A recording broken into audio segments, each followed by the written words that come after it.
So, so it took several years, actually over a decade, before I was actually working with the talent behind in the recording booth or on camera type talent. But in the process, in the meantime, I just enjoyed making cartoons. So I wasn't enamored by personalities or celebrity. For me, the celebrity was the cartoon, and whoever was doing the voice, great, you know. And as far as transitioning from 2D to CGI, it was definitely a challenge. In fact, I'll take you even further back to give credit to all of you who are studying animation, because I came into the business completely raw, untrained, dare I say ignorant of what it takes to make a cartoon. All I knew is you drew the same thing over and over, and I did not understand how you can enjoy doing that. But I have come to love it. And I learned from some of the best people in the business. But yeah, CGI was a particular challenge, as well as Flash. As the business has changed and evolved over the years, what you have to do, what we have to do is evolve with it. And I've seen a lot of changes. You know, one of the things, and then we'll start this formally, one of the things that everyone should understand is, you know, when Ron and I were talking about yesterday, when he started at Filmation, which you're going to learn where his background is, he used a pencil, and if it got down to 2 inches, then he could trade in that pencil. But the Flash, Maya, Harmony, all of those, TV Paint that you're learning, all of those programs are basically pencils. And if you have the art ability, you can translate it into the new technologies. So that's something to keep in mind. What I'd like to do is, can I take the moment to introduce Ron? Ron Myick and I found out yesterday, I've known Ron for years, but we couldn't figure out where we met. And we finally started doing the comparisons. And he knew Catherine Winder, and I knew Catherine Winder, who ran Blue Sky. And we started going through all those. It wasn't until we got to Calico that's where I met him in 1992. And one of the reasons why I like to tell everyone how I met the speaker is because, first of all, look how long we've known each other, Ron, and we haven't talked in maybe 10 years, but it's been, you know, we have kept in touch. But more than that, that proves to you how important it is to know the people you're working with, know the people that you're going to school with. They're all your peers, and they could stay with you for the rest of your life and throughout your career. And networking is one of the most important parts of what I do, what Ron does, and what everybody does in this business. So on that note, I'm going to turn it over to Ron. Ron is going to present his life story, and then we'll open it up for questions.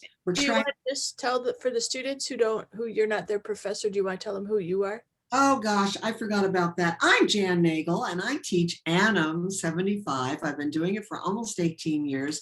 It's a truly, Joshua's going, yes, he did it.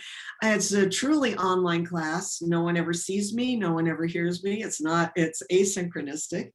And it is career development. It teaches you how to, you know, get a job in this industry. We develop our toolkit to get a job.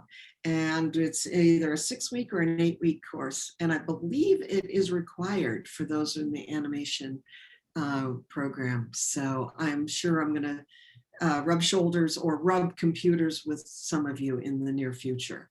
On that note, that's who I am. Oh, and by day, I am not a teacher by day. I represent animation production studios from around the world. That's why Zhao and Louis, I said that I've been to China. And I also work with those that are creating content for animation. That's who I am. I'm in the business full time, and this is my joy time, teaching. So on that note, Ron, now you get to be teacher. Okay, I'll do my best. All right.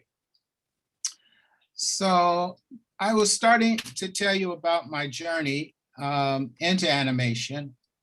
I have a Bachelor of Fine Arts degree in life drawing. At the time, in the early 70s, I literally stumbled into the animation business. They were looking for young people who could draw anatomical characters.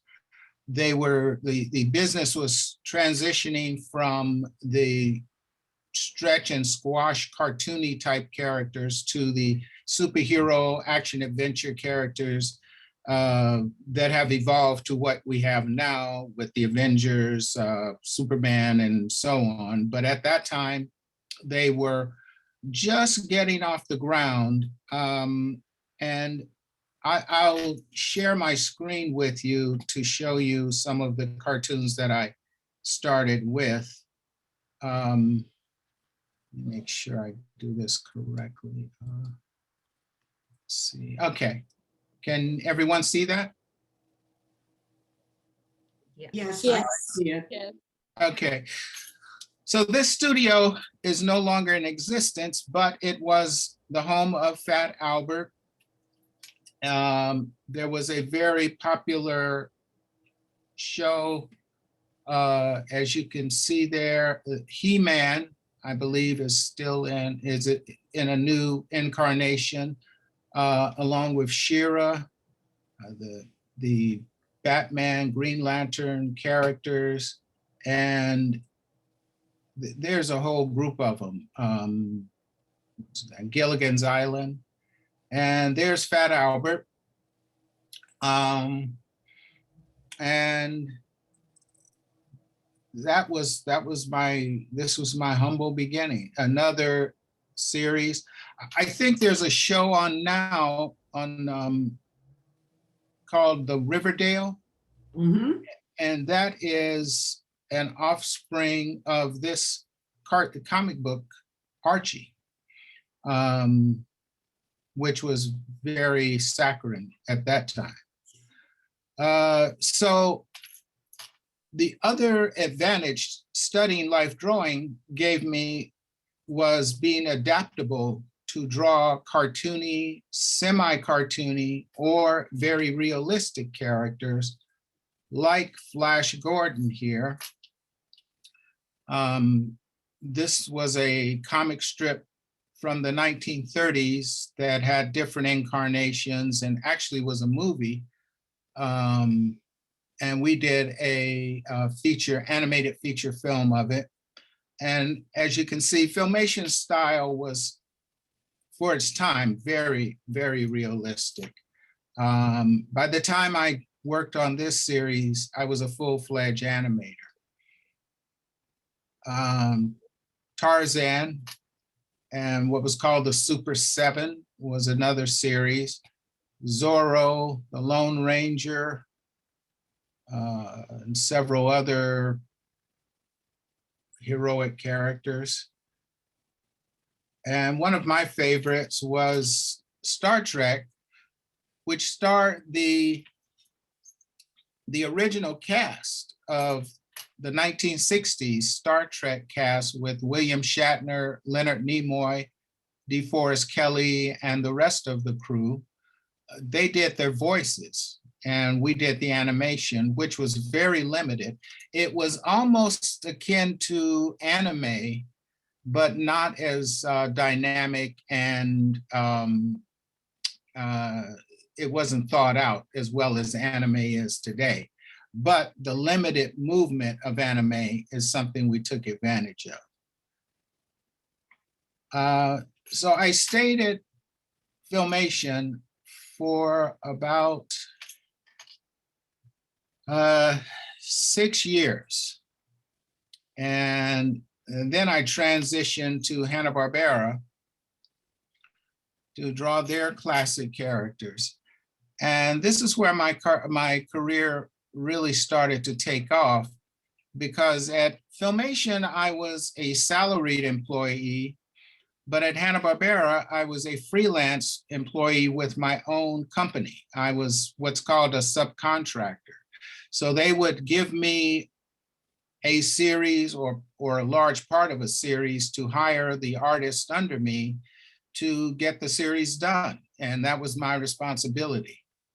Not an easy job, but it was very rewarding in its own way.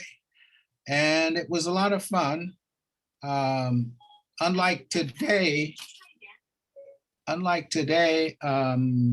where there's work continuously going on in animation, it was very seasonal at that time.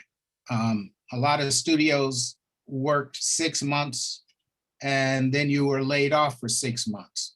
In that period, during that layoff time, if you were able to find a job at another studio, that was great. But there were often times we collected unemployment. And so the advantage I had in running my own company is I could take on multiple jobs, and Filmation, Hanna-Barbera was one of several that I worked on. Over the years, while I was at Hanna-Barbera, I worked on Scooby-Doo, the Smurfs, again, Super Friends, and so many other of the characters and shows that they were doing. I'm not sure I understand. In the early 1990s came my first full-fledged directorial series, The Addams Family. I did this at Hanna-Barbera as well. Now here I worked with, I don't know if any of you have ever seen the classic Addams Family television show from the 60s in black and white, but I worked with the actor John Aston, who starred in this series. He did the voice of Gomez, of course, and a very talented array of actors. The actress that did the voice of Granny was a Tony Award-winning Broadway actress named Carol Channing, a legend on Broadway. And the actor that did the voice of Rip Taylor, Uncle Fester, was named Rip Taylor, a big comedian at the time. The other characters were done by a great group of voice talent. In fact, the actor that did the voice of Lurch also voiced Winnie the Pooh. He had that type of range that he could go very high, very low, and in between. I believe he was also the voice of the Tasmanian Devil in the Warner Brothers series Taz. Very versatile characters, or versatile actors. So once again, working there at Hanna-Barbera, the opportunities were endless and very, very great. But the animation industry has always been changing, and that was one thing I learned the hard way, is you've got to change with it. One of the biggest changes was overseas outsourcing. Rather than animation being done here on series like the Smurfs, I worked on Captain Planet as well. They started contracting work to the Orient, to Taiwan, the Philippines, Australia, and any number of countries. Anywhere someone could hold a pencil and draw, Bill Hanna would contract work to them. And so the work pool began to really dry up, and it became a matter of what do you do next to survive? And that was, again, becoming a director. And animation at that time, like right now, animation has consolidated itself because of the technology, because of what you can do on a Storyboard Pro program. I consider that, and it is 3 jobs that were in 3 different departments. a layout, animation, and storyboarding. But at that time, you had artists who only did layout drawings, storyboard artists that only did storyboarding, and myself who did animation. Because so much work was going overseas, in order to communicate how to time and animate the characters properly, another division was started called timing director. That was basically writing out, like, I liken it to sheet music, because the way a musician can play different compositions looking at sheet music, artists around the world would look at our exposure sheets and be able to time and draw the characters from the storyboard layouts and so on. But now, all that's consolidated in Storyboard Pro. The first show that I did at Hanna-Barbera as a subcontractor was this one, Space Ghost, a series from the 60s. And it has grown into other, it has grown into a show on what do you call it? Adult Swim, yes. Just recently, I worked on Scooby-Doo. For a time, I was at another studio called Deke, where I worked on Sonic the Hedgehog. I directed the second season of Sonic. This was a show I did for Mattel called Street Sharks. Excuse me a moment.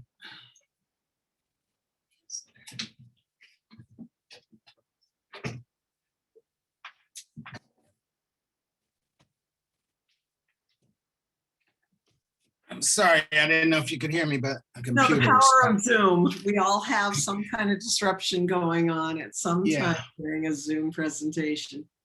Go ahead. While at Deke, I don't know if you all are familiar with the magicians Siegfried and Roy. I did a 4-part miniseries based on on them, really. This was a episode of their characters on The Simpsons. They were quite iconic in the 80s and 90s. And they tried for years to develop a cartoon series based on them. They finally were able to do one in CGI, but before that, I did this one in 2D. Eventually, I ended up at Saban Entertainment, which had a relationship with Marvel. And so from Saban, I directed The Incredible Hulk, where, going back to talent and meeting the personalities, I worked with Stan Lee, Lou Ferrigno, who played the Hulk in the 70s series, and a number of other celebrities that they would have on the series.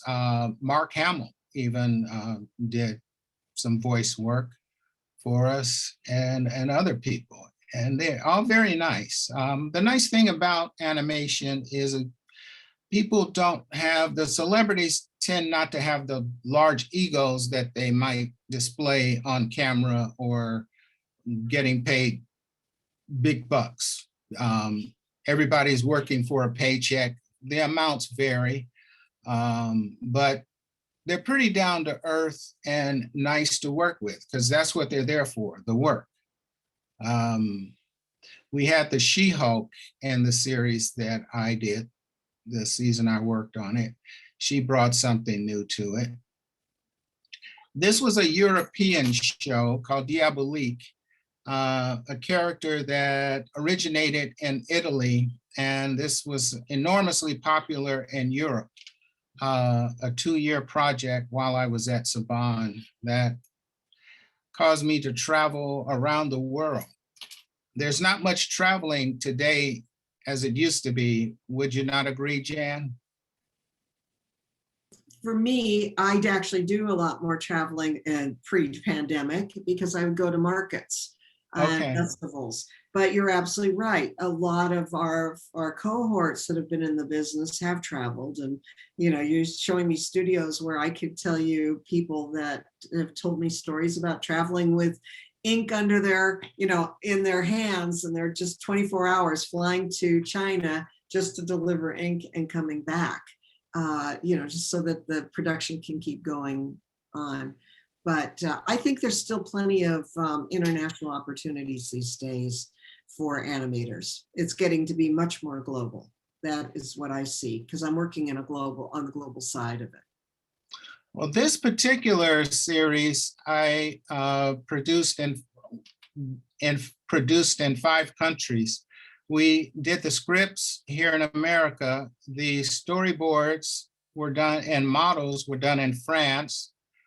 The animation was done in Japan and Korea, and the voices were done in Canada. So as the lead producer director, I traveled to all those countries to keep the production going for 2 years. It was a great experience. In the early 2000s, I ended up at Warner Brothers to work on some of the classic Warner Brother characters. And this was the first series I did there, called Ozzie and Drix, based on the movie Osmosis Jones, which was a feature starring Bill Murray. The feature originally was intended to have about 10 minutes of live action and 90 minutes of animation taking part inside of the body of Bill Murray, who was dying from a virus. That didn't happen, and the movie was not that successful, but they liked the concept, and so they bought it as a series, and I came on board to direct it, and it was one of the most fun series that I've done. It was educational as well as entertaining, and a lot of fun to see. Had some elements of hip hop. We combined some of everything in this show, and it worked. It worked really well. From Ozzie and Drix, I went on to direct Baby Looney Tunes, where I actually got to work with June Foray, one of the most iconic original voice actresses ever. She was the voice of Rocky the Flying Squirrel and Natasha, and in Baby Looney Tunes, she was the voice of Granny. And this was a fun experience as well. A little softer than some of the other things I'd done, but really, really fun. There was a sequel to the movie Kangaroo Jack. We did an animation, and that was this here, Kangaroo Jack, Good Day USA, where the kangaroo came to America, to Las Vegas, actually. And we did it as a movie, and again, a lot of fun. This was 2D with a little CGI mixed in. This was maybe the biggest, most difficult challenge of my career, and maybe a dark part of it, because someone got the bright idea to make superheroes out of the Bugs Bunny characters. And while the concept was interesting, and I think if we had been allowed to properly develop it, it would have worked, they threw it right into production, they being the executives at the Warner Brothers studio and the network. And it caused quite a controversy. Fortunately, I have outlived the controversy, and there was once a headline that read, "Bring me the head of Ron Myick." Fortunately, that didn't happen. But I ended my career at Warner Brothers. I've since moved on to many other projects that we'll talk about. And in the 45+ years that I've been in animation, I still love it. And I can encourage you all that you're on your way to an awesome adventure in life and a career that will be very rewarding. Yeah, what I want to do now is do you want to open it up to questions, Ron, or do you have any more to show or talk about? We can take some questions. I did bring a couple of clips of work that I've done, some actual animation, if you're interested in seeing it. Well, we can survey the group. Would you like to see everybody who wants to see it, raise your hand, either physically or with hand raise? And we will, we got a lot of applause, a lot of hand. I think they want to see some animation. All right. What do you think? And in the meantime, why doesn't everybody start formulating their questions? One of the things that we really want to have Ron talk about is his freelance career, because a lot of you may not understand what freelance is. And I think Ron is a perfect individual to explain that world of this industry. So Ron, do you have it queued up for us to see? I do. Hold on, let's see. Well, hold on, I need to open it up. Okay. Everybody likes to see animation, right? Yay. You can use your reaction buttons. Okay. Here we go. Yeah. Okay, so this is a short promo. I have two shorts to share with you. This one was done in CGI. I directed the first 10 episodes of the Netflix series Skylanders. And from that, I was contacted by another studio to produce this short sales piece for them. And I think it became a live action series on the CW called Stargirl, but which is very similar. But this was the first incarnation called another type of star. And here we go. Can you all see it? Yep. Well, hopefully we can hear it. No one comes into my house. We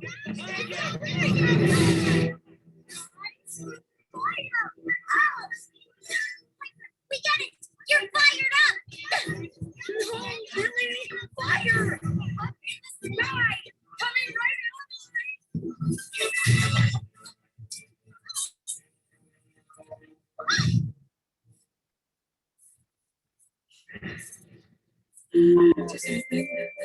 Piper, are you okay?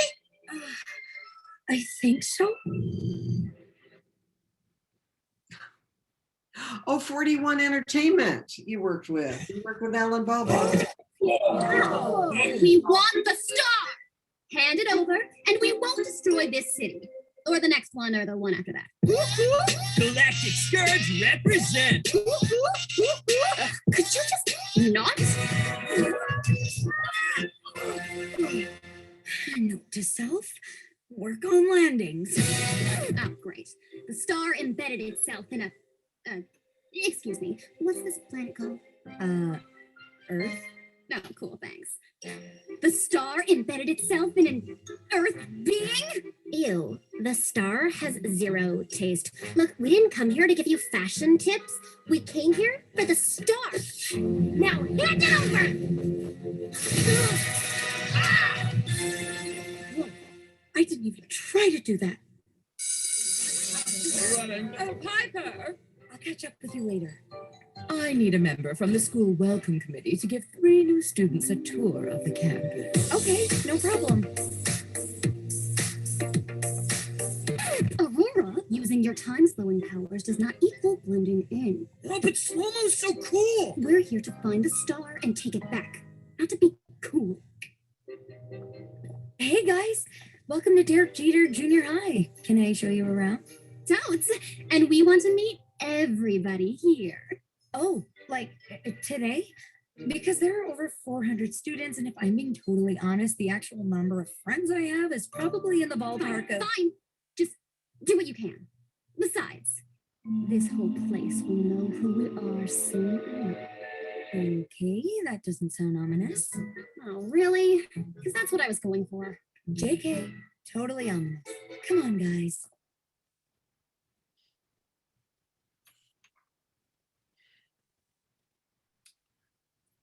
What did all of you think of that? See reactions.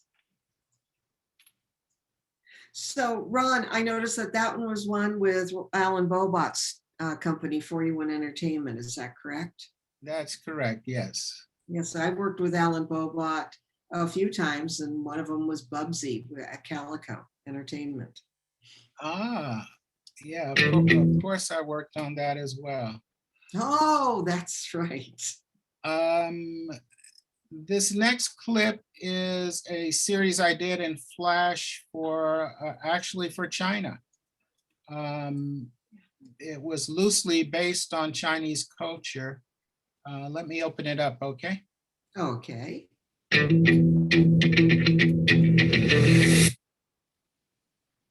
Part of the problem is optimization, and I don't know how to optimize your video to run smoother.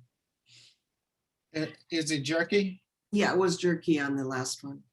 Oh, okay. It's Sorry. tricky. The film professors struggle with this too when they're showing films to their film classes via Zoom, just because it's tricky. Sometimes, like, they just have the students watch it on their own computers and then get together for the discussion, because it is so hard. Well, this is a short piece, so let's see it, Ron. Yeah, it's just a little promo.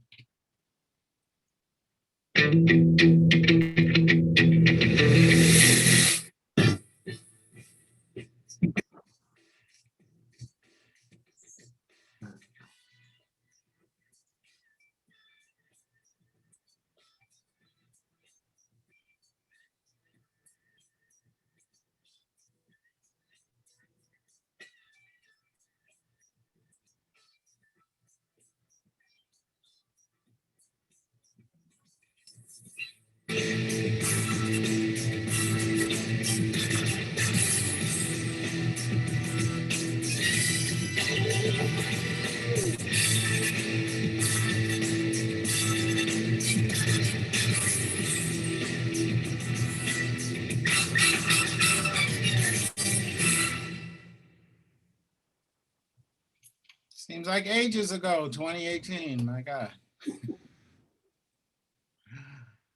Oh, So since this time I've worked on, I actually last week just finished a direct-to-video movie for Mattel on Barbie. I'm working for Netflix on a series about 6 dictators in the 20th century. And I'm also directing a feature film that will finish at the end of this year. you're kept very busy. Is the Netflix thing for the adult side of Netflix? Yes, it is. Only because of the content, it's a documentary more with animation interstitials throughout each dictator's life. We start with Adolf Hitler.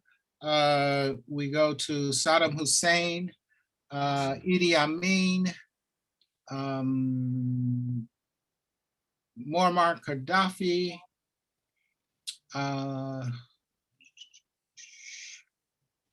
Kim Jong-il, Yeah, Kim Jong-il. Kim Jong-il, and Joseph Stalin. Joseph Stalin. So Would Mussolini be on the list or no? he will not. I was brought on, by the time I was brought on, everything was set in stone and they had made their choices and we were rocking and rolling. It's going to be very interesting because it's different styles of animation, primarily Flash, but some of the styles of the Flash are very simple and others more elaborate. Movement is limited because it's so realistic. And again, the animation is more for flavor and spice than serious. There's content, but the main content is in the live action. But it's been, again, one of the most challenging projects that I've done. Most different, unique, I would say that, yes.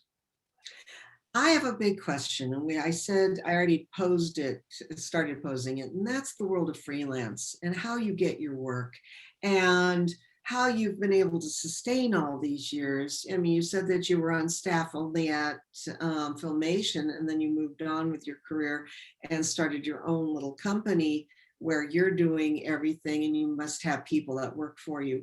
But those people are probably working freelance. So why don't you give some really solid advice about what freelance is and how you get into it? Yes, freelance is basically networking. Early in my career, I adopted the saying from the movie Field of Dreams, build it and they will come. Well, my interpretation of that was get the work and they will come. And so I would approach heads of the studio and offer my services. Sometimes not having a clue how I get the work done, but I knew if I got it, I could send out the word and friends and people I'd meet would come. I'll tell you kind of a little story I'm not that proud of, but it's true. My leaving Filmation was not by choice. Because I started freelancing for other studios, they fired me. And not only fired me, but sued me, tried to ruin my career. And at the ripe age of 28, I thought my career was over. And one day, a voice sort of came to my head. A friend of mine said, it's too bad you haven't called Hanna-Barbera before now because they had a lot of work, but they've given it all away. So the voice in my head said, what do you have to lose? So I'd never spoken to Bill Hanna a day in my life. Somehow I knew the phone number to Hanna-Barbera and I called him up. I asked his secretary if I could speak to him. She said, sure. Next voice on the phone was Bill Hanna. I'm like, wow, Mr. Hanna, I'd like to do some work for you. My name is Ron Myick and I can do animation. And he said, how much can you do? I told him 300 feet a week. He said, I'll give you 5. How much do you charge? I gave him my price. He paid more for that. He said, oh yeah, he said, does that include sales tax? I said, no. He said, okay, I'll pay you this, including sales tax. Come in and see me next week. Of course, Bill Hanna had never seen me, right? And all the other contractors, it's safe to say, were Caucasian. So when my brown face walked through the door, he looked at me and said, well, I'm sorry, young man, but I've given all the work away. You see, I've contracted it out to this guy, and Ron Myick, and this guy. And I don't know if you've ever seen the old Johnny Weissmuller Tarzan movies where he goes, Tarzan Jane, but I went, me, Ron Myick. I'm Ron Myick. Well, the look on his face wasn't, he was cool. He held it in. And he said to me, he said to his assistant, take him down to meet Jane, and that was Jane Barbera, Joe Barbera's daughter, his partner. Jane Barbera and I are still friends to this day. They put me to work, actually contracted the show Space Ghost to me. And animators are, there's another saying I have, which is kind of universal and has kept sustained me all these years. And that basically is always stay hungry. And everybody's hungry. Everybody wants to work.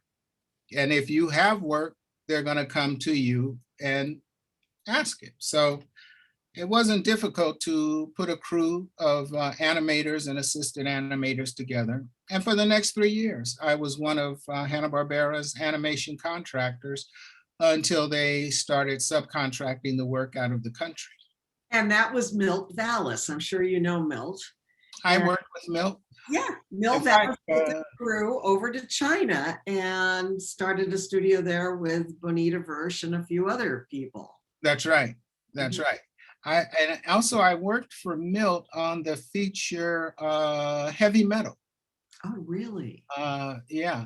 He had the contract to do Heavy Metal, and that was fun. It was really different. It was rotoscoping. Oh, interesting. I want to make a point to the students. What did you just see me do? I just intersected with Ron with mentioning another person that we both know. And that is networking. It's knowing people and being able to share that information with somebody else.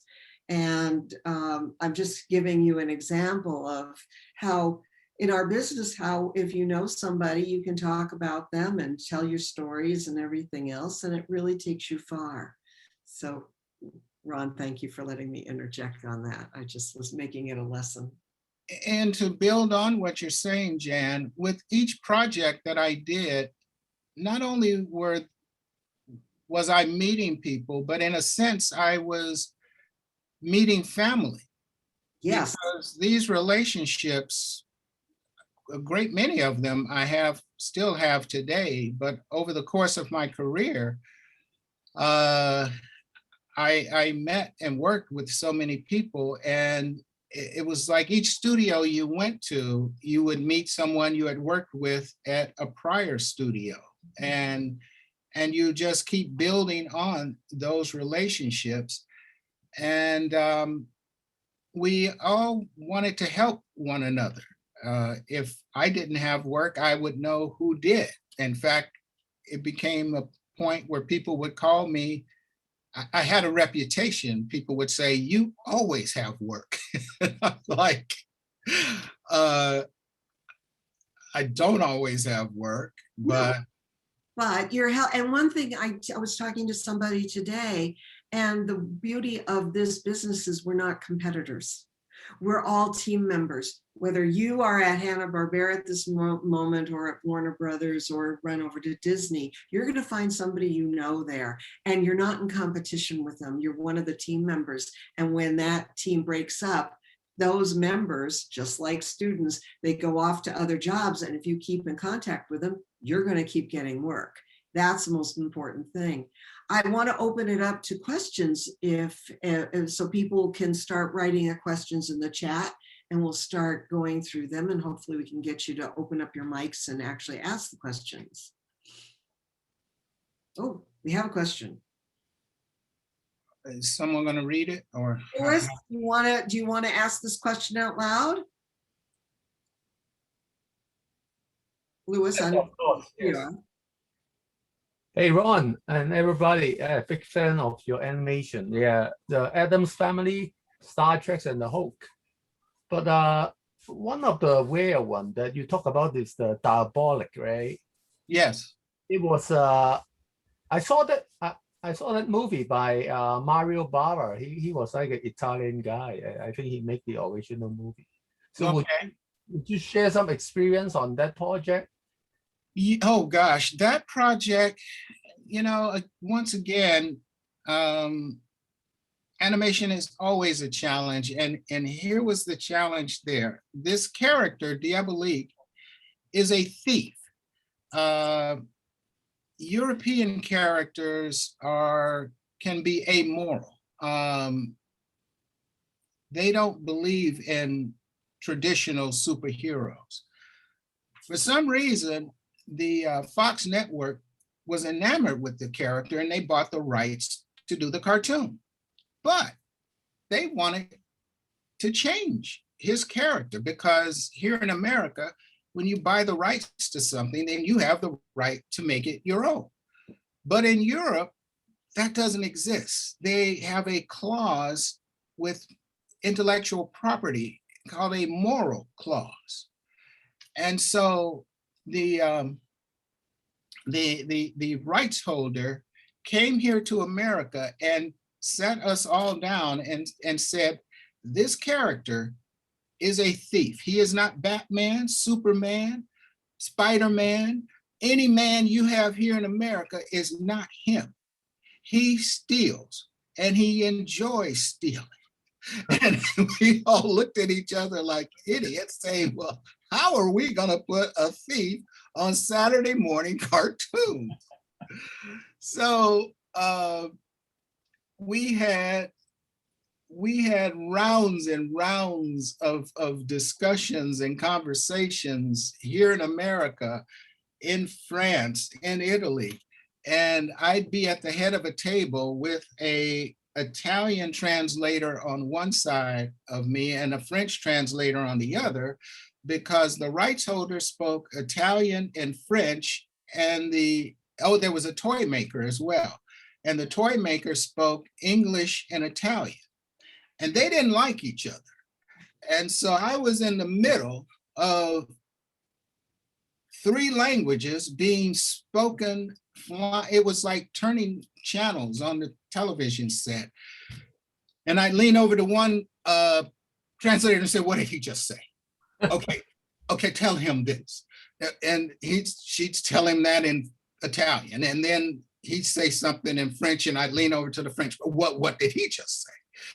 And this went on for weeks until the compromise we came down to was he could steal from a mafioso group collective that he was once a part of, who tried to kill him. So he was after them for revenge.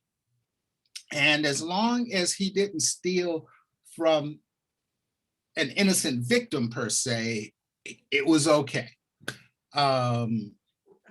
But, you know, that was my first foray into a show being greenlit, put into production, and we don't know what the hell we're gonna do. Well, Lewis has one more question for you, and then I have Sharon with their hand up, and I've got at least 3 more questions or something going on over here. We got 2 more questions. I'm sure we're gonna have more than that. So when you have longevity, so what do you think about the 2D and 3D animation? Do you prefer both, or you have you're more into one style? I'm very adaptable, Lewis, and my love is first and foremost telling stories, and whatever the medium is that I'm using to tell the stories, I adapt to that. So it's been, it started 2D, but it has been Flash, CGI, and so on. That's great. Sharon, do you have a question? Yeah, I'm just, thank you so much. I'm just curious if things are more diverse now in the industry, or if the industry is open to candidates from diverse backgrounds, or whether you feel like it's still the way it was when you were starting out, that it's a very predominantly white industry.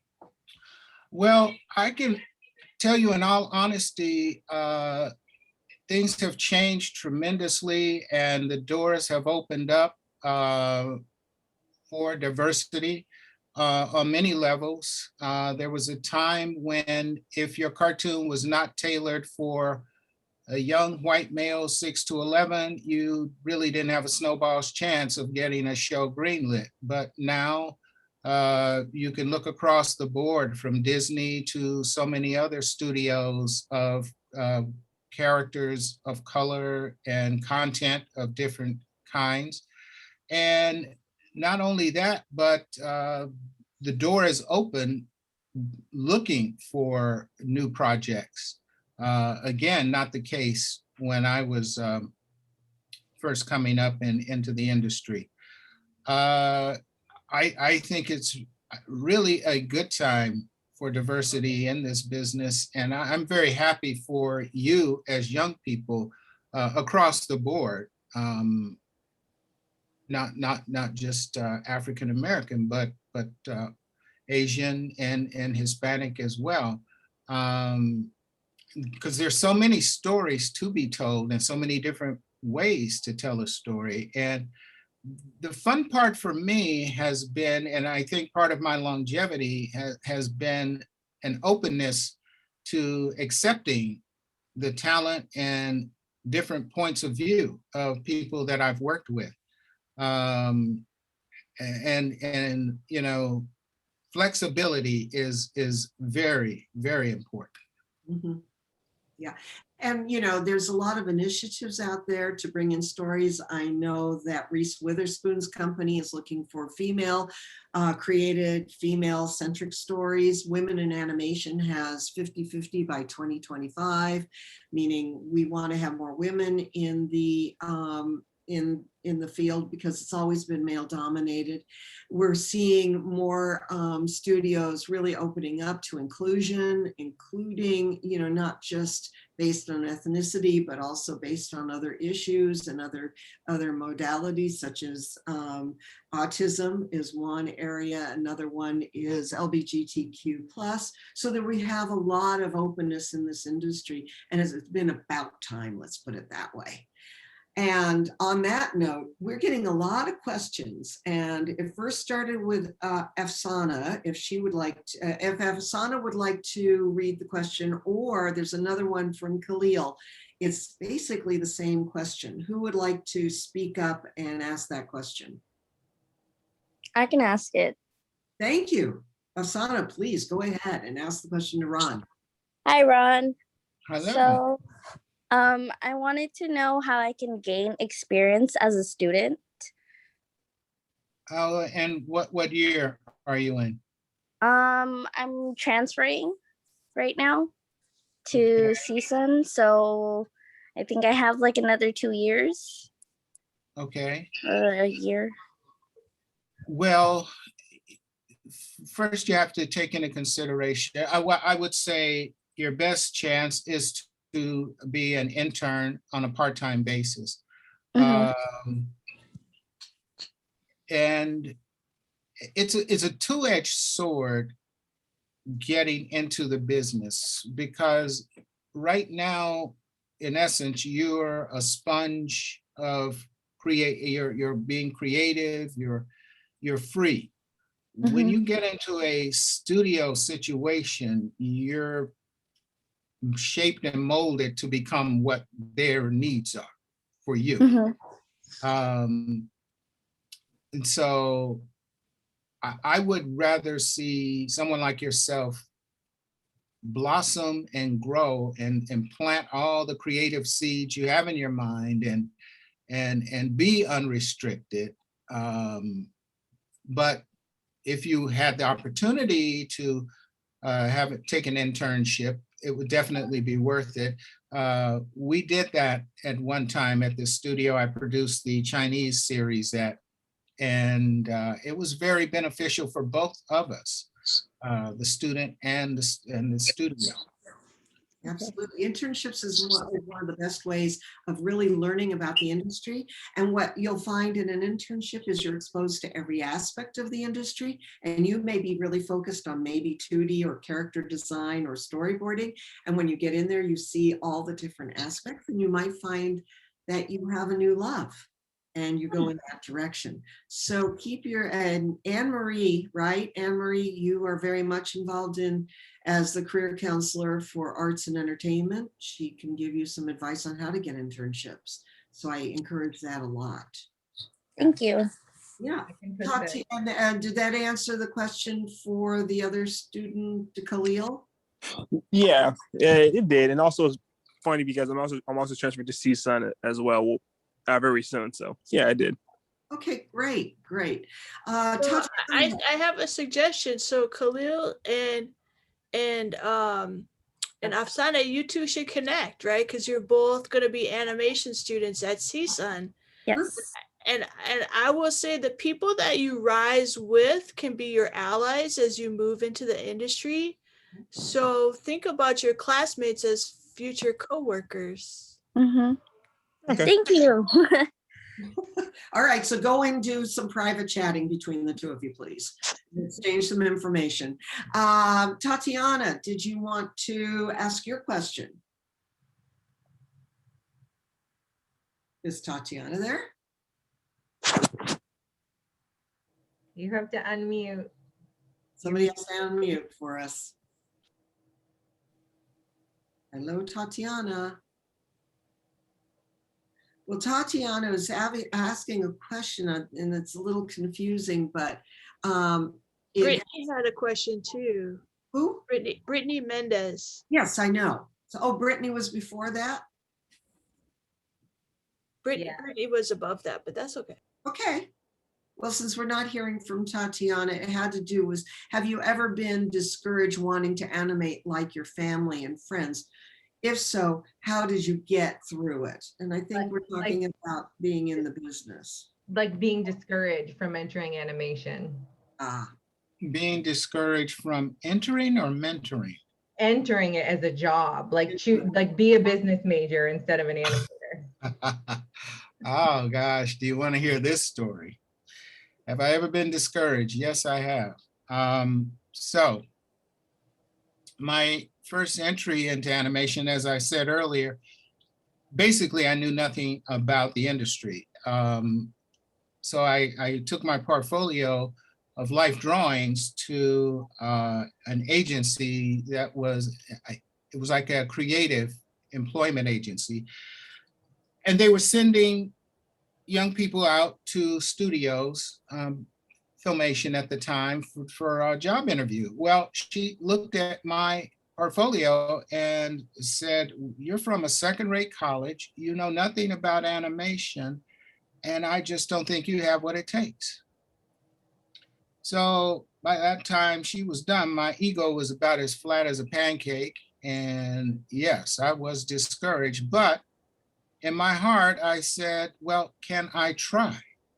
And she said, well, okay, here's the address. Because I honestly, I didn't know. I went to college, make the story even funnier. I went to college in Oakland, Fine Arts College, and I was in line graduating to get my diploma, and the guy behind me had interviewed with this woman, and he was an illustrator. And he said, I just interviewed at an animation studio. I didn't think it was right for me, but I think you'd like it. And so he gave me her number, but I knew nothing, very little about the Valley or Filmation. So I was at her whim. So she gives me the address. Takes me a week to pull myself together and make an appointment to go take a drawing test. So I go out to Filmation, and the head of layout gives me some model sheets of Fat Albert. He said, draw these, move them around. Let me see what you can do. So I started drawing them, but I didn't know how to draw for animation. Not only that, I was nervous. So when I tell you my line looked like the Richter scale, you would have thought an earthquake was going on. He comes back in an hour, and I present the drawings to him, and he says, these are horrible. Well, once again, I'm like, oh my God, well, I'm out. But he didn't let me go. I was ready to walk out, but he blocked the door, and not a forceful way, but he kind of stood in my way. So I stepped back and we started having a conversation. He later told me he wanted to see how badly I wanted the job. And as we talked, I started feeling I can do this if I just have a chance. And he gave me that chance. They had a starting program for in-betweeners. I don't know if you're familiar with that term, but as an in-betweener, you draw one line in between two. and you know, that was your foray off on the path to learning to animate. And it was the best school I'd ever been to a large extent. But was I discouraged initially? Absolutely. Was I discouraged when I got fired 6 years later? Absolutely. But you can't stop. You can't, you know, you take you know, discouragement will hit you, but you can't let it stop. No. Well, we've got a question, and I apologize, Brittany Mendez. Brittany Mendez has a very interesting question. I think I hope you're able to answer. Brittany? Thank you. Hi. Hello. I love the presentation, and it was great to see all these shows that I remember watching. Absolutely.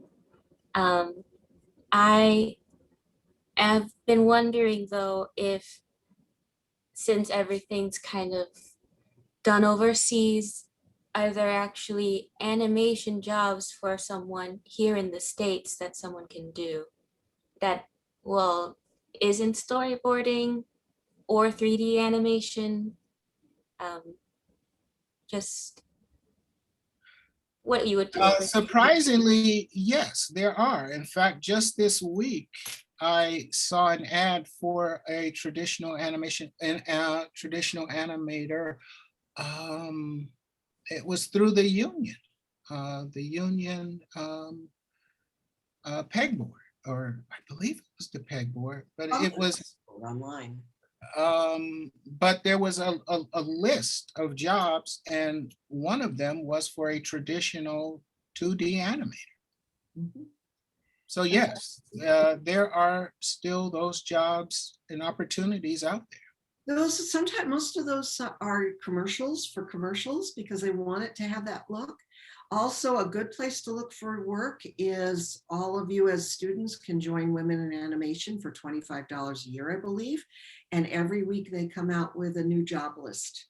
And it's an amazing job list. And somebody was asking about whether they can stay in the United States or around the world. This has jobs all around the world. So Brittany, you know, get involved and see that. And I guess that would be freelancing then, right? Since that's not. Oh, sorry. Most probably freelancing, but what I can say of an encouragement is because of the internet, your opportunities are much more wider. I'm often working with artists from different states and sometimes different countries. And the only restriction is what time zone are you in? What time do I have to get up to talk to you? But otherwise, just as we're having this conversation now, I'm interacting. Just this morning, I started my day at 6 a.m. talking to a studio in Ireland. And then another in India. And we just coordinate the time zones. So Would it be a Cartoon Saloon, the one from Ireland? This was a recording studio. I'm working on another international project where the voices were recorded here in America, and we're doing the radio play and mixing in Ireland and the animation in India. Like, is it Telegale? Yes. Yeah, I know Telegale very well. All coming. Yeah. Owned by an Indian studio, Tunes. So, Brittany, that's another thing, because tomorrow morning at 7:30 a.m., I'm talking to a studio in India. And I will probably end up talking to a studio in Canada. So you can really, these days, you can be sitting in your home right now and work around the world, just like Ron is doing, just like I'm doing. Mm, Okay? thank you. It's very cool. Could I still ask the second part of my question? Go ahead. So I was wondering about how there's animation where it's used through programs with bone rigging, kind of like puppet animation using Flash. And if you know if those are done here in the States or if those are also overseas. Once again, both. It just depends on the project, the budget, and the deal that's made. That's right. The Netflix series that I spoke about earlier is being animated in Mexico. It's with Flash. Is it Mighty Animation you're working in Mexico? Hmm? Mighty? Box, Animation? no, it's called Box Cell. Oh, okay. I know Box Cell. Yeah. Yeah. So don't think of just local here, America. Think broad, think big. Your world of animation compared to the one I came into is so much greater in terms of opportunities, diversity, content. It's a whole new world. In fact, I can hardly keep up. We have another question from Jeremy. I hope I'm pronouncing that properly. Jeremy, would you like to ask the question?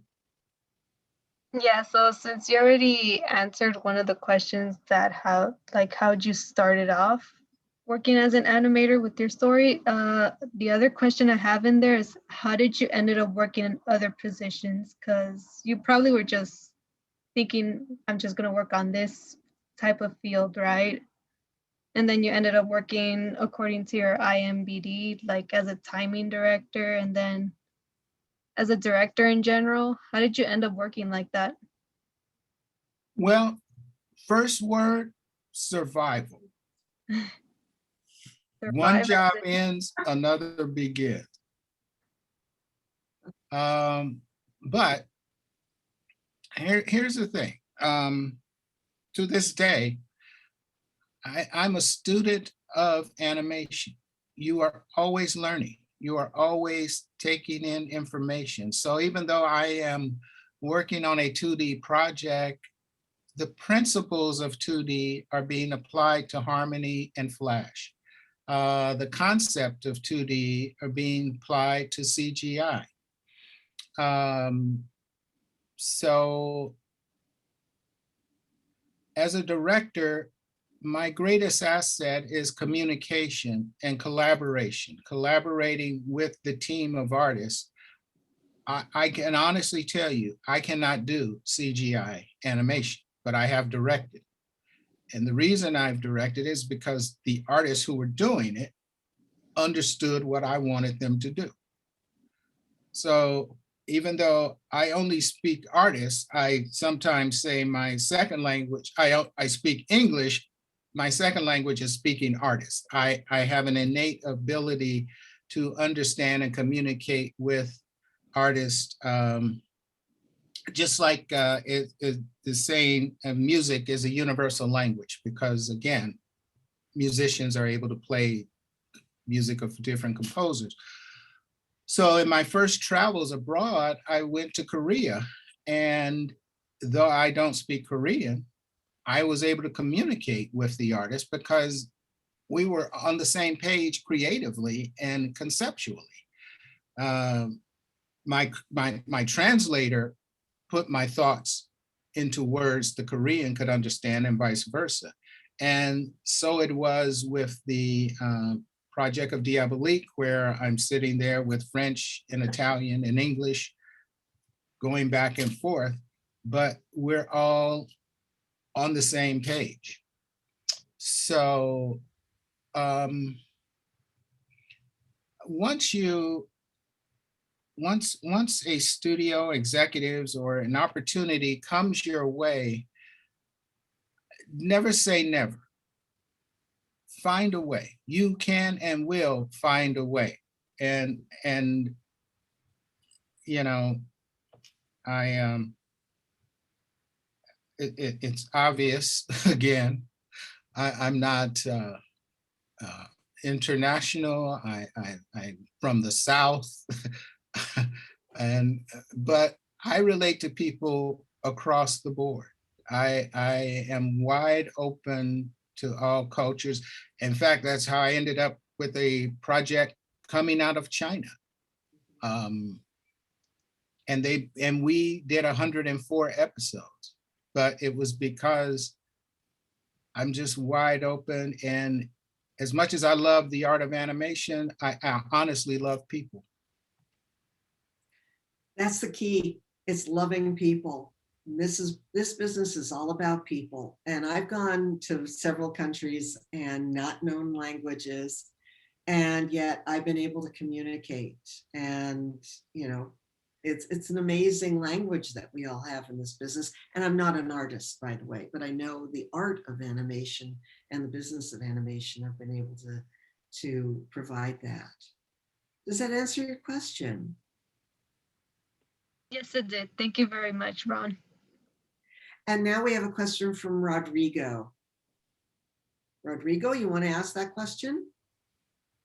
Sure. First of all, thank you so much for this panel. It's awesome to hear from you, Ronnie.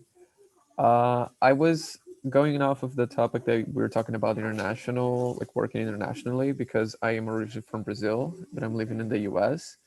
And one of the obstacles that I have is like trying to find this, like how to break in, but I'm an international student right now. It's really specific, but would you have any recommendations? Do you think freelancing is still a viable option for international students? I'm not sure if you would have any specific thoughts on that.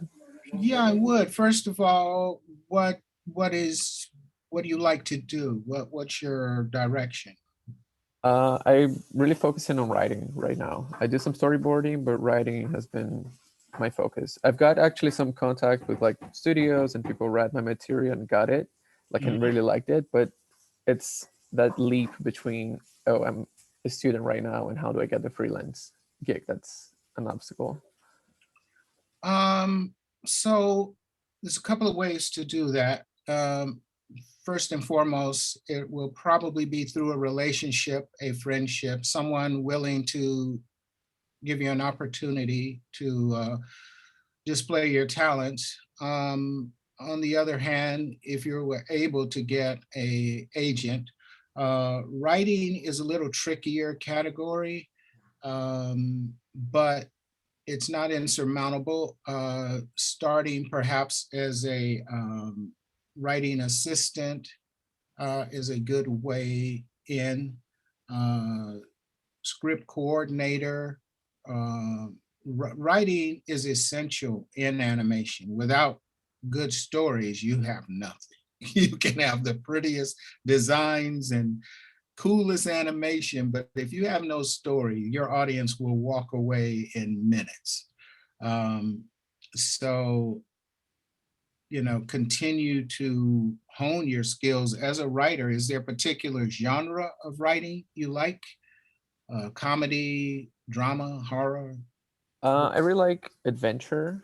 So the two pilots that I have, one is like mystery adventure, the other is more adventure. And I'm writing a feature film now that's like sci-fi / adventure, I could say. So I would say the common line between them is adventure. May I give a couple pieces of advice? Sure. First of all, get on infolist.com. Infolist.com is an industry newsletter that Jeff Gund, who runs it, has all sorts of bizarre things on there, but sometimes they're looking for scripts.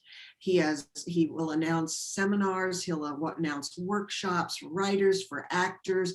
He will announce that they need, real people to be in a commercial. It has everything in it, but InfoList is a really good place for it. And then also there's the Blacklist, which is something that where they take scripts and it's become a place where a lot of producers go and find new talent. That's Mhm. the blacklist. The last thing is I had a student that I was doing, I was the independent studies teacher. I don't know how he chose me, but he did. And he ended up getting an intern with Steve Carell. And in Carell's company, Carousel Pictures. The point is, if you can get an internship in any of the production companies, and we're not just talking about animation, you will be put in the position of reading and doing coverage on scripts. And the more scripts you read and the more writers you learn about and the more producers you give coverage to, the more connections you have. And as an international student, you definitely can be an intern. Got it. Thank you so much. I really appreciate all the recommendation. I'll just add on to that. At SMC, we do have immigration specialists that you can meet with to make sure to check with your visa, to make sure that you are in alignment and that you don't get into any trouble. But usually, if you go there, meet with them, they'll let you know. You get a certain amount. You get time that you can work during school and after school too. So sometimes employers require that. So it's just good to know that upfront. Yeah. In fact, our next question is about internship. Rosina, would you like to come on and ask your question?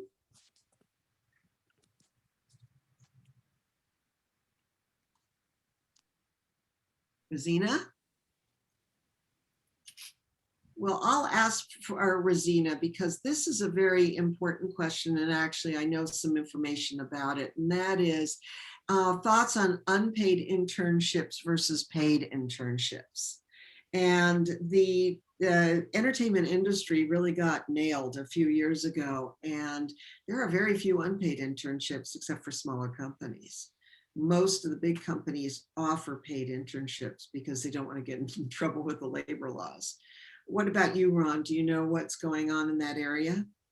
Not any longer. My experience is people are paid as interns starting for those reasons. People were being exploited and it wasn't fair or right because they were being used. So most interns are paid. Yeah, Anne Marie, do you have any insight into that? Well, I do see a mix. I still see a mix of paid and unpaid, but the unpaid ones generally have to be for class credits to meet labor law requirements. So, and we do offer class credit for internships. So that's another thing. I'll put the career services webpage in there.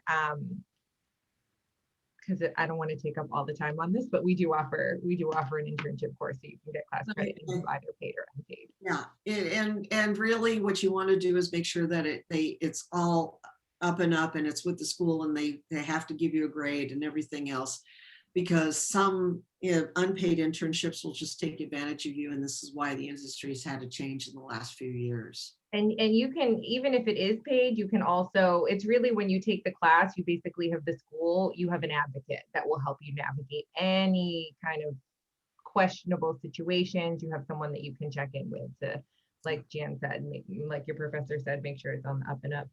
Yeah, and with the situation where I was the independent studies professor, I actually went down and visited Carousel to make sure everything was cool and asked how the performance of the individual was. So we now have a question, and we'll try to get this wrapped up. There's a couple more questions. And that is from Joshua. Joshua, you want to ask your question?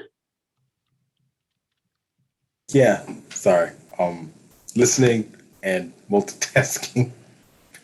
But my question was, what is the difference between union jobs versus non-union jobs when it comes to like first starting out? Because like I know fees for unions can definitely be a deterrent for people even being able to join a union in the first place. And then, of course, there are also jobs that are only specifically union. They're like, they won't take you if you're not in a union. Well, of course, I've worked both union and non-union. The benefit of the union jobs are the pension and health benefits, and the union can be an advocate if you are experiencing some type of discrimination or being exploited in some way. There are recourses that the union provides.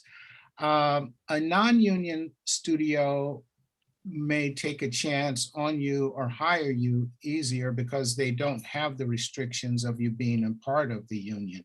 And so sometimes you can get experience at a non-union studio, but now in the twilight of my career, I'm thankful for all the union jobs I've had as I'm approaching retirement someday, somehow, some way, but. I think you're really going to retire, Ron. I haven't met an animator that has retired, trust me. Well, yeah, it conceptually, but nevertheless, there are definite benefits to working a union job, but I never turned down any job, whether because it was non-union or union.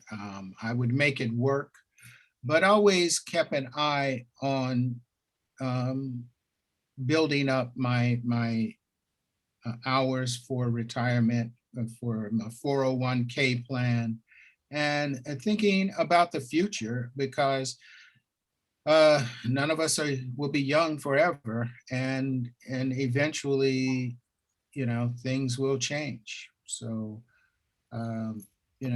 it's a two-edged sword. Yeah. And, to get in the union, you really have to get a entry-level job at a union house like Cartoon Network, Nickelodeon, Disney, Warner Brothers, and then they'll invite you into the union. So it's not something that you can just go down to the union and sign up. And that is also it. But I've known a lot of animators like Ron who have done back and forth, union, non-union, union, non-union, and worked it. We have two more questions and then we can wrap it up. And that is, Randall, would you like to ask your question? Hi, how's it going? First of all, Okay. I just want to say, Ron, thank you so much for being here. I'm a really big fan of your work. Growing up, those Saturday cartoon shows, Warner Brothers, but anyways, I just want to keep my question short. How can we as artists give back to our communities? Because a lot of things are going on in the world right now, and I feel like we could utilize our skills and talents to, make this world a little more optimistic in a sense. But I'm not an animator. I'm studying for studio art. I'm looking into doing like murals as a side gig. But that's something that I'm really passionate about. And I was wondering if you could share some insight about what I could do as an artist, to give back to my communities. What I do, and thank you for that question, because that's also been a passion of mine, understanding the opportunity that I was given at a young age. Initially, I would go back to my high school, the inner city high school I attended in Los Angeles called Manual Arts. And I would talk to the students about the benefits of continuing to get their education, going to college and so on. Now I have several programs that I'm a part of to mentor young people, and taking time to look at their work, give them notes, give them direction. The opportunities I realized at an early age, I had to take advantage of, and in a sense share the wealth, and so I went to inner city schools to get actors to do voices, young people to do voices, to do artwork. You will find a way. And if you're doing murals, a mural is a big work, a work of art. Perhaps you could have some young people assist you. And there were times I would just tell them, I'd take one or two and say, just be with me. I want you to be a fly on the wall and watch what is going to happen in the next day or so. And it would be educational because it's sort of like what we do, you can't explain it as much as you just say, watch, be here to see it. And if they do that, they will start to absorb and see, see themselves in you. And that's been a real privilege and joy that I've had. So I want to encourage you to do that, and don't think that anything you're doing is not worthy of sharing and guiding. And it doesn't matter how old you are. If you can get some kids around you and you start teaching them your art, you are going to be a better artist, and you will grow as an artist. The other thing I was going to say is you could become like Shepard Fairey. And if you know who Fairey is, he obviously does, look at his art and the Hope art and everything else that he did for Obama, even though it got him in a lot of trouble. Bagshee and Shepard Fairey are real pioneers in community art. And that's yes. Oh, sorry to interrupt you. Jan, thank you. I 100% agree. I mean, just coming from SMC, I'm transferring this summer, or not this summer, this fall. But what I learned about my experience here in all the art classes that I took, I didn't work individually. We worked as a collective. And that was so new to me in art classes in general, because my professor always emphasized networking, just like you guys did, utilizing the resources, utilizing your classmates and working as a group. Because, if you have more people around you, you have more ideas around you, so that's something that I really appreciate that you guys said today. And I will definitely keep that with me when I transfer. So thank you for this. Thank you for this whole workshop. Thank you. Where are you transferring to?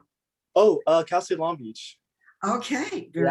Just want to let you guys know, I've been at SMC for about 4 years. Okay, so it's never too late.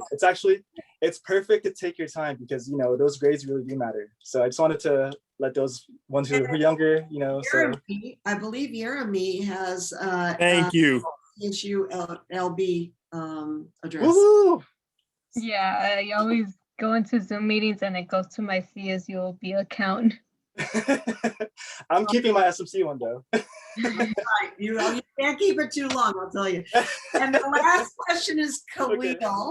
The last question we have is Khalil, unless there's any more, but I think we're getting really good information here. Khalil, do you like to ask your question? Yes, and it's the $1 million question for me. Do you need drawing skills to animate? Like, I'm taking classes right now for animation, but I want to know from an animator, like, do you need to have super detailed drawing skills to animate? No, you don't. Gotcha.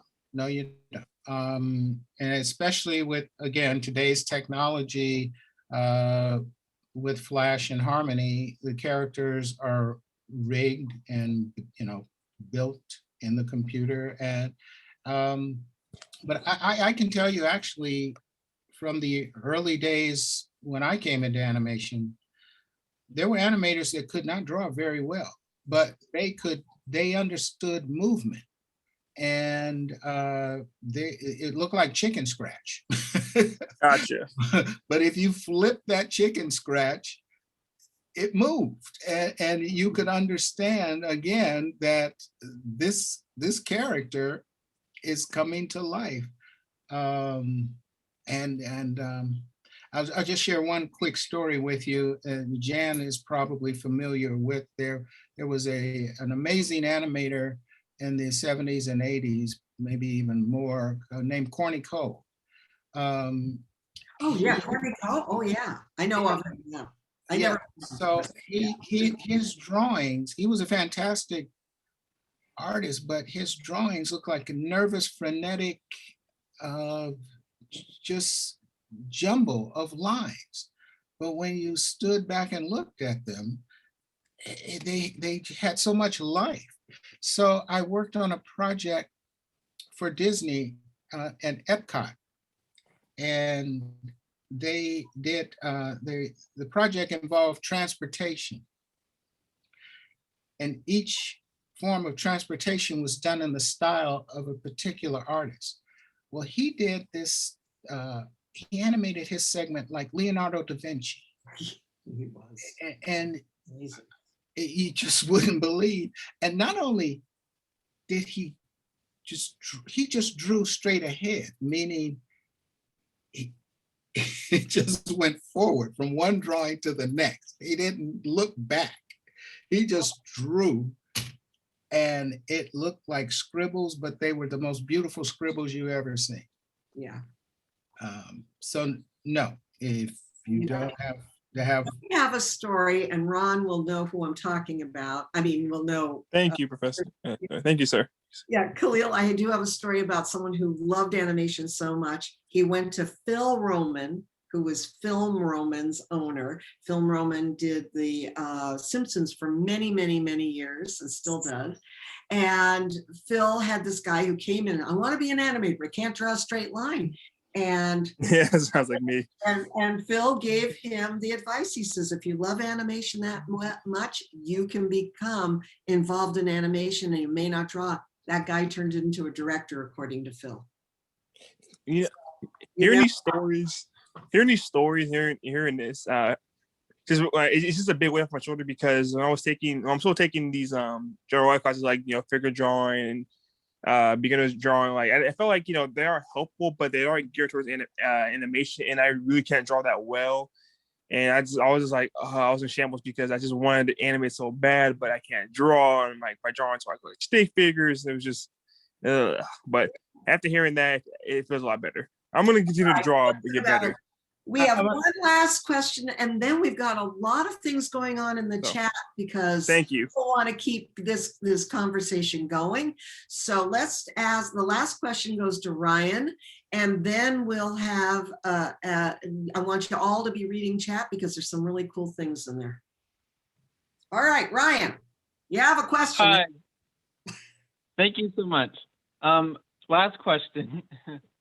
I'm someone who managed to always have higher expectations and always aim to reach them. But as someone with such a portfolio and resume as yours, over your career, how have you managed your expectations? I kept them low. Okay, that's a good question. And again, I'm being a little facetious, but I'm being honest as well. You have to keep your feet on the ground to understand and deal with the reality that you may not get the job. You're going to meet with disappointment, but you can't let that stop you. So as far as expectations go, let's say once I am assigned a project or I'm doing a job, my expectation is to do the best job that I can reasonably do under the circumstances that I have to work with.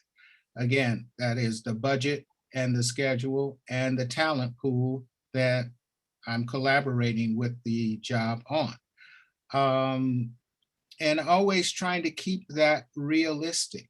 We used to joke that, at Hanna-Barbera, we're not Disney. We can't move cartoons the way Disney can, because we don't have that resource of money. In fact, I often got into trouble at Filmation because I love to animate, and they didn't want animation. They just wanted one drawing going from one to the other.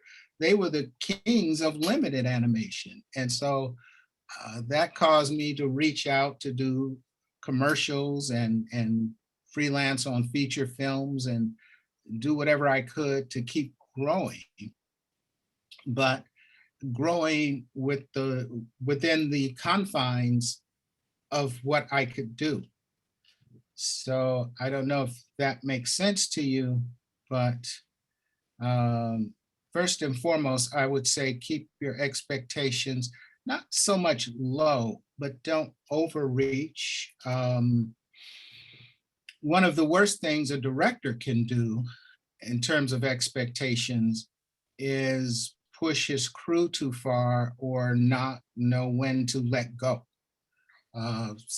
Sometimes they're directors who in a sense over-direct unless they touch every aspect of the project, they can't let it go. And one person cannot do an entire project. And so it creates a bottleneck, but their expectations, none of their other artists can meet. So they feel like they have to do everything themselves. That's just one instance. But for me, over the years, in a sense, I'll take a page from the old Kenny Rogers song, you got to know when to hold them and when to fold them. And I Thank you. want to add about expectations, something about that too. And that is, as new artists and going out and starting the entry-level career that you want to start, you have to know that you are like an actor. You can send your portfolio out there. You can have people look at your website and everything else. You can have a great variety of work. They're not judging you. Sometimes they're judging you on, could you do that style? Not that you're a bad artist or a good artist. They will look at, can you do that style? And you'd be surprised, because I've done recruitment. They will hold on to your portfolio or your demo reel forever. And if something comes up with that style and they like that style, they're going to call you. There is a big rooting team in every single one of these studios, and Ron knows this, where they will look at somebody's artwork and they'll go, yeah, this is great, but they're wrong for that job. And the more you send it and the more you update them, the more they get to know you. And that is one other way of putting your big foot in that small door. Okay. On that note, what I'd love to do is have Ron give some really good sage words of advice, and then we'll shut this thing down because we've been here forever. But I see you guys have wanted to be here forever. Ron, it's you. Give us that. Well, advice. First of all, I want to thank everyone for being here, and it's been my pleasure to share my career and experience with you. This, again, I get as much out of giving to you as you are getting from what I'm sharing with you. But it gives me inspiration to see such a talented and diverse group of artists coming up into this business that I've loved now for honestly 49 years and growing. And if it's your passion, and I hope it is, don't give up. What is it? Oh. No, it's just a problem with something. And okay. Don't give up on your passion. Pursue it. And it will pay off. It definitely will pay off. You know, again, build relationships.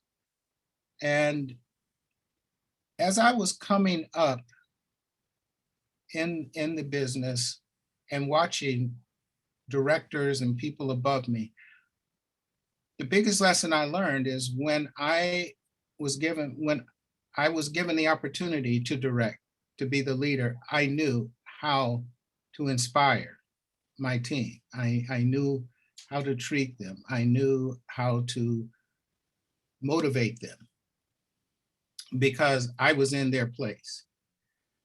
And I always kept that in mind as well, the person that you're looking up to can one day be underneath you. And so treat everyone with compassion, kindness, and you know, your network, in essence, your family will grow as well as your talent. And you'll be winning that Academy Award, Emmy, or Annie. So Thank that's you that's so it. much. Ron, thank you. You should see what the students are writing. You were missing it on the chat. They're thanking you like right and left. And can everybody give a big applause? And Ron, how can they reach you? LinkedIn, I'm on LinkedIn, and they can just send me a message and I will respond. Yeah, that's Ron Myick, Myick. Okay. Oh, thank you, Ron, for this. It's almost 2 hours. We really appreciate the time you spent. Can Ron and Sharon and Anne Marie and I stay for a minute afterwards? Sure. Okay. Everyone.